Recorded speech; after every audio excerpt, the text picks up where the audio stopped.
स्वागत है आप सभी का। आज हम लोग अकबर के 9 रत्नों का अध्ययन करेंगे। अकबर के 9 रत्नों से परीक्षाओं में कई बार सवाल पूछे जाते हैं और यह सभी परीक्षाओं के लिए काफ़ी महत्वपूर्ण है। अकबर के 9 सबसे महत्वपूर्ण करीबी पदाधिकारी थे। अकबर इन 9 पदाधिकारियों के माध्यम से शासन प्रशासन को चलाया करता था। अकबर के इन 9 महत्वपूर्ण पदाधिकारियों को ही अकबर के 9 रत्नों के नाम से जाना जाता है। तो अगर आप हमारे चैनल पर नए हैं तो चैनल को सब्सक्राइब कर लीजिए। चलिए स्टार्ट करते हैं। आज हम लोग अकबर के नवरत्नों को काफ़ी डिटेल में अध्ययन करेंगे जो सभी परीक्षाओं के लिए काफ़ी महत्वपूर्ण होगा। तो अकबर के 9 रत्नों में सबसे महत्वपूर्ण नाम है बीरबल का। तो अकबर के 9 रत्नों में सबसे बुद्धिमान बीरबल को ही माना जाता है और बीरबल का जन्म 1528 ईस्वी में कालपी के एक ब्राह्मण परिवार में हुआ था। और बीरबल के बचपन का नाम महेश दास था। कई बार परीक्षाओं में पूछा गया है बीरबल का बचपन का नाम क्या था। याद रखिएगा, बीरबल का बचपन का नाम महेश दास था। बीरबल को अकबर के दरबार में पहुंचाने का श्रेय आमेर के राजा भारमल के पुत्र भगवान दास को दिया जाता है। अकबर बीरबल की योग्यता का सम्मान करते हुए अकबर ने उसे कवि राज्य या राजा की उपाधि दी थी। इम्पोर्टेंट है, बीरबल को कौन सी उपाधि दी गई थी सम्राट के द्वारा यानी अकबर के द्वारा? तो कवि राज्य या फिर राजा की उपाधि दी गई थी। इसके अलावा अकबर के द्वारा बीरबल को 2000 का मनसब प्रदान किया गया था। 1583 ईस्वी में अकबर ने बीरबल को न्याय विभाग का सर्वोच्च अधिकारी बनाया। अकबर द्वारा 1552 में दीन-ए इलाही धर्म को स्वीकार करने वाला एकमात्र हिंदू राजा बीरबल था।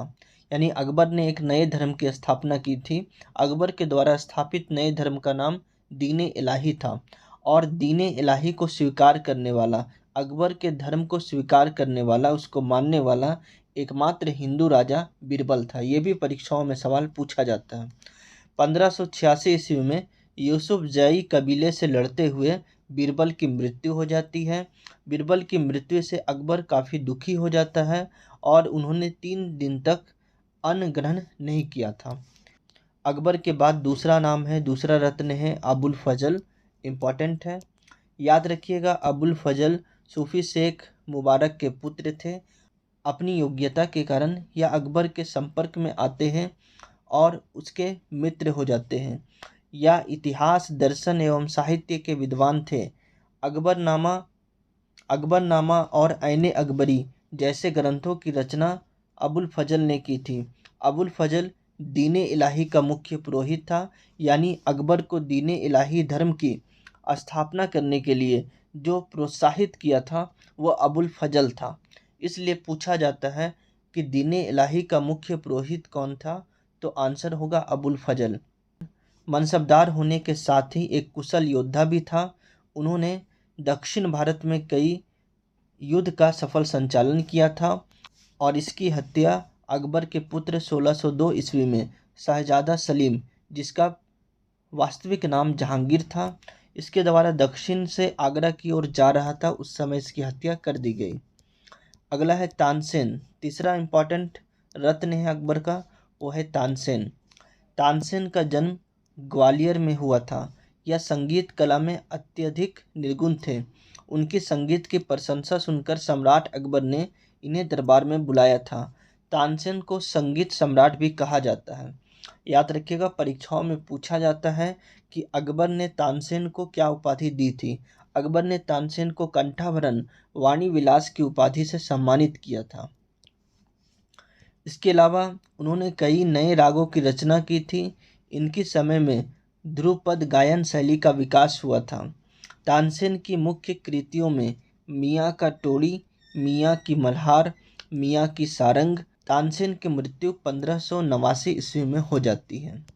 इसके अलावा अब्दुल रहीम चौथे नंबर पे है। अब्दुल रहीम खाने खाना। अब्दुल रहीम खाने खाना बैरम खां का पुत्र था। बैरम खां अकबर का संरक्षक था, उसको लालन पालन करने वाला व्यक्ति था। ऐसा माना जाता है कि इनका लालन पालन यानी अकबर का लालन पालन बैरम खां ने किया था। यह उच्च कोटि का विद्वान और कवि था।